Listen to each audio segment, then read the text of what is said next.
तो पिछले 2 क्लास से हमने पढ़ा है लीनियर अरेंजमेंट।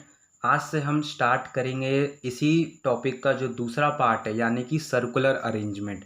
जब हमें क्वेश्चन में डायरेक्शन में यानी कि एक अरेंजमेंट, एक पहेली, एक कहानी दी जाती है और उसमें जो कहा जाता है कि जितने भी दोस्त हैं या फिर जितने भी यार हैं, जितने भी फ्रेंड्स हैं, कोई भी है, फ्लैट भी दे दिया जाता है कभी कभार, वो जब सर्कल में जब अरेंज होते हैं यानी कि एक तरह से सिंपली समझिए कि आप सर्कल में बैठे हों और आपको कहा जाए कि आप 6 लोग 7 लोग आप बैठे हो सर्कल के सेंटर यानी कि टेबल की सेंटर की तरफ फेस करके। तो इस तरह की कहानी के जो क्वेश्चंस होते हैं वो हमें एग्ज़ाम में हमेशा हमें पाए जाते हैं और लीनियर अरेंजमेंट के मुकाबले हमें सर्कुलर अरेंजमेंट से ज़्यादा क्वेश्चन हमें एग्ज़ाम में देखने को मिलते हैं। चाहे आप किसी भी गवर्नमेंट एग्ज़ाम की तैयारी कर रहे हो, चाहे आप एनटीएससी ओलंपियाड कोई सा भी एग्ज़ाम दे रहे हो। तो आज हम एग्जाम्पल से ही समझेंगे। 2 क्लास में इसकी भी लूँगा और हर पैटर्न पर हम बात करेंगे। तो सबसे पहला जो क्वेश्चन है हम इससे स्टार्ट करते हैं। तो चलिए, जो पहला जो आपको यहाँ पे दिख रहा है कि 6 फ्रेंड्स, पहला जो पॉइंट है ABCDENF यानी कि 6 दोस्त are sitting in a close circle facing the centre. ठीक है, तो कहा जा रहा है कि जो 6 दोस्त हैं ABCDE और F, ये सर्कल में बैठे हुए हैं, सेंटर की तरफ देख रहे हैं। तो सबसे पहले मैं एक चीज़ सर्कुलर अरेंजमेंट के क्वेश्चन की तरफ अप्रोच करने से पहले मैं आपको बता दूं कि सबसे पहले आपको एग्ज़ाम में क्या करना है। आपको कैसा भी क्वेश्चन आए, मैं यहाँ पे साइड में ड्रॉ करके बता देता हूँ कि आपको सबसे पहला अरेंजमेंट जो है, अप्रोच जो है, जो करना है कि आपको सर्कल बना लेना है सर्कुलर अरेंजमेंट में। और जितने के बारे में बात हो रही है, जैसे कि यहाँ पे 6 लोगों की बात हो रही है या कभी किसी क्वेश्चन में 8 लोगों की बात होगी या कभी किसी क्वेश्चन में 4 लोगों की बात होगी, आप सिंपली क्या करिए, इस तरह का जो है बना लीजिए। जैसे यहाँ पे 6 की बात हो रही है तो 6 इस तरह का जो पॉइंट है वो बना लीजिए, जिससे आपको जो जो आगे जो कहानी में कहेगा आप जब रखते जाएंगे तो आपको आसानी होगी। इसी तरह देखिए, मैंने 6 बना लिए, 1 2 3 4 5 6, इस तरह का मैंने जो है मार्किंग कर ली अपने सर्कल में। ठीक है, उसके बाद अब दूसरा पॉइंट पढ़ते हैं। दूसरा पॉइंट कह रहा है E is to the immediate left of D। ठीक है, अब एक चीज़ ये ध्यान रखिएगा कि इस क्वेश्चन में दिया हुआ है कि जितने भी लोग हैं वो सर्कल की तरफ फेस करके बैठे हैं। यानी कि अगर आपका सेंटर ये है तो ये सेंटर की तरफ फेस करके ये बैठे हुए हैं। ठीक है, मैंने सर्कल कह दिया, सेंटर की तरफ ये फेस करके बैठे हुए हैं। अब दूसरा पॉइंट कह रहा है कि जो ई है वो डी के इमीडिएट लेफ्ट में है, यानी कि अगर डी यहाँ पे बैठेगा और ये आपका सेंटर की तरफ देख रहा है तो जो डी के जो एकदम बाई ओर है, एकदम जो तुरंत जो मतलब कि एकदम बगल में जो बाई ओर बैठा है वो आपका कौन सा बैठा है, वो आपका ई बैठा है। ठीक है, तो ये जो आपका जो दूसरा पॉइंट था ये भी आपका क्लियर हो गया क्वेश्चन से। अब क्वेश्चन का जो तीसरा पॉइंट है, तीसरा पॉइंट आपका क्वेश्चन का कह रहा है, तीसरा पॉइंट आपका क्वेश्चन का कह रहा है कि C is exactly between A and B, यानी कि जो C है वो A और B के एकदम बीच में बैठा है। तो सपोज करिए कि आपका C यहाँ पे बैठा है तो A और B आपके यहाँ पे, यानी कि A और B के बीच में C बैठा है। ठीक है, ये भी आपका जो तीसरा पॉइंट है ये भी क्लियर हो गया। उसके बाद जो चौथा पॉइंट कह रहा है कि जो F है वो E और A के बीच में बैठा है। तो E आपका ये है, A आपका ये है, तो जो F है आपका वो F E और A के बीच में बैठा है। तो ये देखिए आपका अरेंजमेंट जो है, अब एक आप ज़्यादा मुश्किल से मुश्किल 10 सेकंड के अंदर आप जो अरेंजमेंट है ये ऐसे इस तरह से फॉर्म कर लेंगे। फिर उसके बाद जो हमारे बोनस क्वेश्चन होते हैं हमेशा की तरह सीटिंग अरेंजमेंट में, आपको नीचे जो क्वेश्चन दिए होते हैं इस अरेंजमेंट के आधार पर आपको जो अरेंजमेंट आपने फॉर्म किया इस अरेंजमेंट के आधार पर आपको आंसर देना होता है।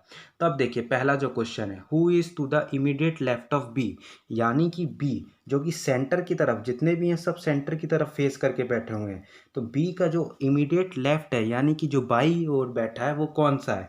तो अगर बी इस डायरेक्शन में बैठा है तो इमीडिएट लेफ्ट कौन सा होगा, वो इस डायरेक्शन में होगा, इस डायरेक्शन में, राइट वाला इस डायरेक्शन में।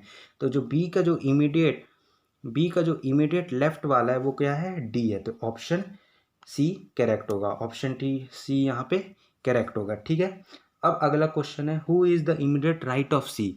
सी जो कि आपका सेंटर की तरफ फेस कर रहा है, सी का राइट वाला कौन सा होगा, लेफ्ट वाला आपका बी होगा, राइट वाला ए होगा। तो ए आपका सही है, ऑप्शन ए सही है। फिर उसके बाद अब ये देखिए सुपरफ्लूअस का हमको मतलब समझना होगा सबसे पहले, ये क्वेश्चन पढ़ने से पहले।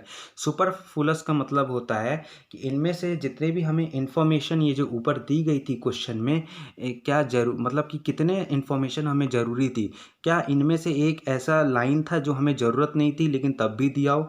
इसका मतलब ये होता है एक तरह से, मतलब कि सुपरफ्लूअस का मतलब ये एक तरह से आप सिंपल में समझें, सिंपल इंग्लिश में समझें तो सुपरफ्लूअस का मतलब होता है कि जितने भी आपको यहाँ पे कहानी दी गई थी, क्या कोई ऐसी भी लाइन थी इनमें से जिनका हमें ज़रूरत नहीं था तो फिर भी दी गई थी, एक तरह से आप ये समझिए। तो which of the following given statement is superfluous, जो आखिरी क्वेश्चन पूछ रहा है। तो हमें तो हर लाइन की रिक्वायर्ड थी, तभी तो ये हमारा अरेंजमेंट बना, इसलिए हमारा ऑल आर करेक्ट वाला जो है, ऑल आर रिक्वायर्ड वाला ऑप्शन डी करेक्ट होगा। तो सुपरफ्लूअस का मतलब ये होता है कि क्या हमें हर लाइन की ज़रूरत बनी थी, क्या हमें हर लाइन का ज़रूरत पड़ा जिससे हमारा ये जो अरेंजमेंट जो बना ये सही है। तो हम बोलेंगे कि हाँ, हमें हर इन्फॉर्मेशन की ज़रूरत थी, तभी जाके ये जो हमारा जो अरेंजमेंट है वो बन पाया और हम क्वेश्चन कर पाए। इसलिए जो यहाँ पे है ऑल आर रिक्वायर्ड, जो डी वाला ऑप्शन है वो करेक्ट है। ठीक है, तो अब चलिए सर्कुलर अरेंजमेंट पे ही अगला क्वेश्चन सॉल्व करते हैं। अब ये देखिए, X Y Z N P are sitting around a circular table and discussing their trades. ठीक है, पहले तो ट्रेड्स का मतलब समझिए। ट्रेड्स मतलब होता है काम करना, मतलब कि जो वो आदमी जो है जो वो काम करता हो उसको क्या कहते हैं। जैसे शॉपकीपर जो दुकान में जो सामान बेचता है, किराना का माल बेचता है, उसको हम शॉपकीपर कहते हैं। उसी तरह यहाँ पे चार लोग हैं जो कि सर्कुलर टेबल में बैठे हैं, वो अपना जो है काम है, काम धंधा है, वो यहाँ पे डिस्कस कर रहे हैं। तो सबसे पहला जो स्टेप मैंने बताया कि आप क्या करिएगा, सर्कुलर अरेंजमेंट में एक सर्कल बना लीजिए और चार बंदे की यहाँ पे बात हो रही है तो चार इस तरह से मार्किंग कर लीजिए, जिससे कि आपको भी क्वेश्चन सॉल्व करने में बहुत आसानी होगी। ठीक है, तो चार इस तरह की हमने मार्किंग कर ली। फिर उसके बाद अब देखिए, पहले सेंटेंस से हम शुरुआत करते हैं, जो जो हमें सेंटेंस में मांग रहा है। पहला सेंटेंस कह रहा है X sits opposite to cook. X जो है वो कुक के यानी कि जो खाना बनाता है उसके अपोजिट में बैठा है। तो सपोज करिए कि आपका एक्स यहाँ पे बैठा है, तो एक्स जो है वो कुक के अपोजिट में बैठ गया। ठीक है, यानी कि कुक के उल्टी तरफ बैठा है, यानी कि कुक के सामने की ओर बैठा है। ठीक है, जो एक्स है। अब दूसरा सेंटेंस है, दूसरा सेंटेंस कह रहा है वाई, वाई जो है वो राइट टू द बार्बर, यानी कि जो वाई है वो sits right to the barber. तो अब जो वाई है, अब वाई कहाँ पे बैठेगा, ये तो कुक है, तो वाई तो यहाँ पे बैठेगा नहीं, क्योंकि यहाँ पे बैठेगा तो वो जो है वो कुक के राइट तरफ बैठेगा। लेकिन यहाँ क्वेश्चन के हिसाब से जो वाई है वो बार्बर के राइट की ओर है, कि बार्बर के राइट की तरफ बैठना चाहिए। तो आपका जो वाई है वो मेरे हिसाब से यहाँ पे बैठेगा। क्यों? क्योंकि अगर ये वाई यहाँ पे बैठेगा और बार्बर आपका ये एक्स हो गया, बार्बर ये आपका एक्स हो गया, यानी कि जो बाल काटता है जो नाई है वो आपका एक्स हो गया।